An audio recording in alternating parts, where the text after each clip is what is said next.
masculí. Primer classificat del CAPS, David Sadovici. Segon classificat, Maria Vila Mil, del Club Atlètic Escatí.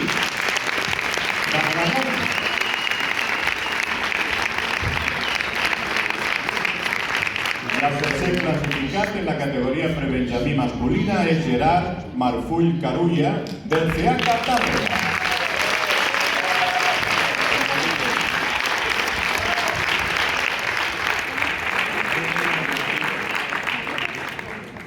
Aquí tenim aquest pòdium, en aquest escenari magnífic de la Liga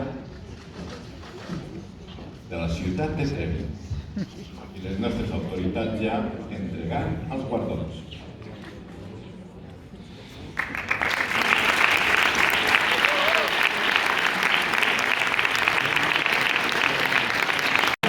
Guillem Vera, Club Atlètic Escatí. Una representació de cada grup.